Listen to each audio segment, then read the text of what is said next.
Bismillahirrahmanirrahim. Assalamualaikum warahmatullahi wabarakatuh. Salam sejahtera bagi kita semua. Om Swastiastu, Salam Nama Budaya, Salam Kebajikan Rahayu.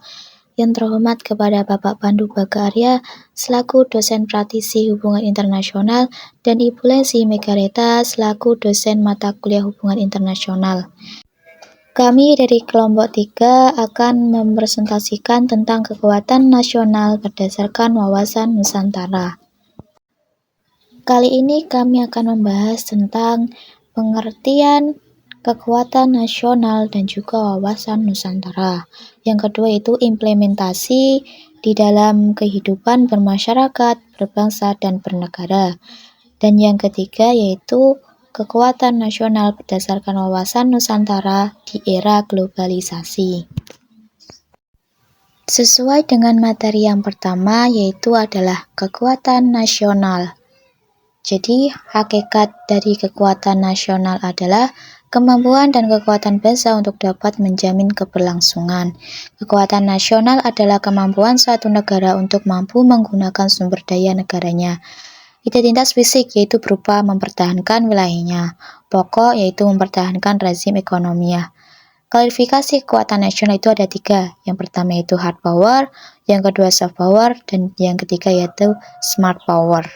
Jadi hard power ini negara memaksa suatu kehendak melalui militer, sedangkan soft power negara melakukan kehendak melalui pengaruhnya, dan smart power yaitu suatu negara menggunakan kombinasi keduanya antara militer dan juga pengaruh.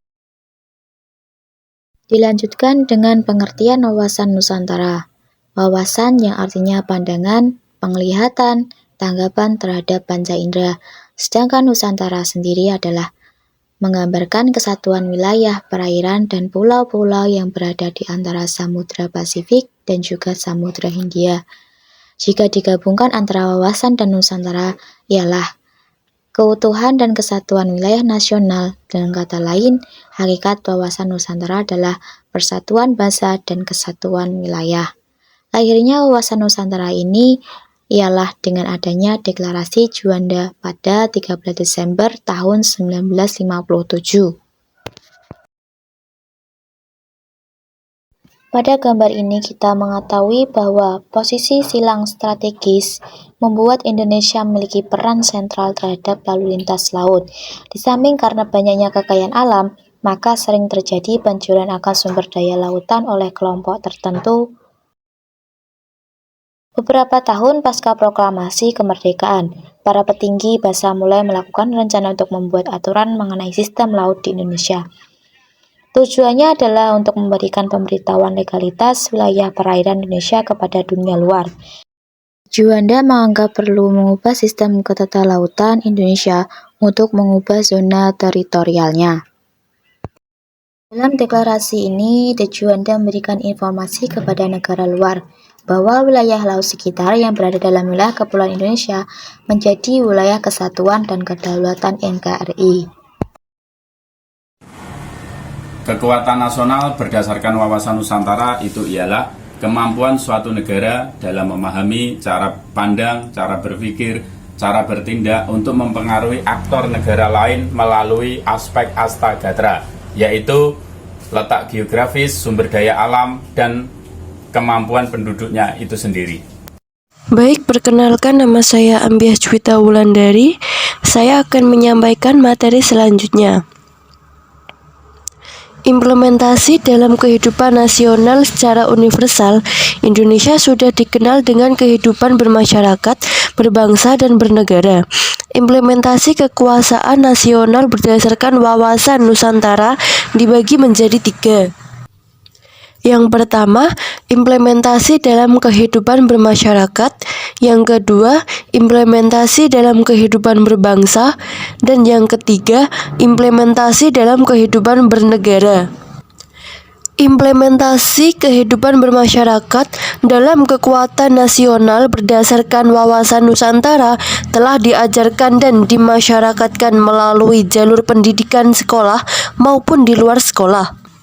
Akan tetapi, banyaknya jumlah penduduk dan luasnya wilayah Indonesia serta banyak pengaruh maka pemahaman kekuatan Nusantara belum dirasa mantap atau masih kurang.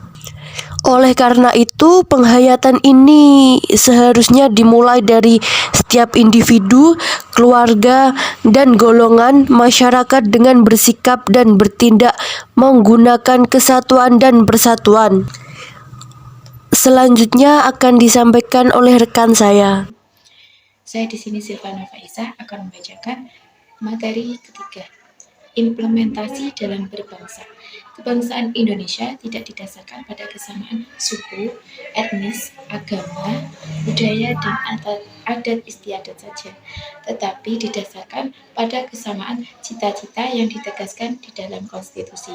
Perpecahan dalam kehidupan berbangsa saat ini ialah karena adanya perbedaan cita negara, kekuatan sosial, hendaknya dapat menyerap aspirasi masyarakat dan mengartikulasikan ke dalam penting golongan dengan diperjuangkan dan mengindahkan budaya Pancasila. Implementasi dalam bernegara, dalam kehidupan bernegara, aspirasi masyarakat, kepentingan golongan atau parpol mengacu pada landasan ideal Pancasila, landasan konstitusional, dan landasan konseptual. Dengan perubahan situasi dunia yang semakin cepat, menimbulkan tantang, peluang, kendala baru, serta order baru. Oleh karena itu, politik luar negeri perlu disesuaikan dan diaktualisasikan untuk menjamin kepentingan nasional.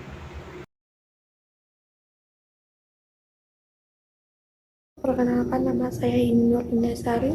Di sini saya akan menyampaikan sedikit informasi tentang era globalisasi.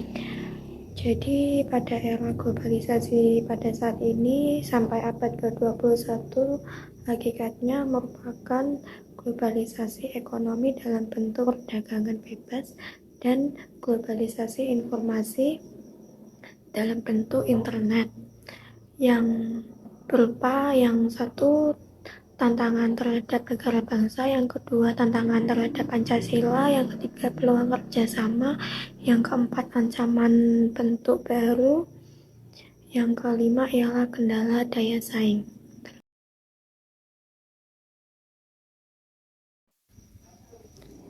Baik, di sini saya akan menyimpulkan dari materi kelompok kami. Jadi, kekuatan nasional berdasarkan wawasan Nusantara ialah kemampuan suatu negara dalam memahami cara pandang, cara berpikir, cara bertindak bangsa Indonesia untuk bertindak membujuk dan mempengaruhi negara lain melalui aspek-aspek yaitu kondisi geografi, kekayaan alam, dan kemampuan masyarakat. Terima kasih.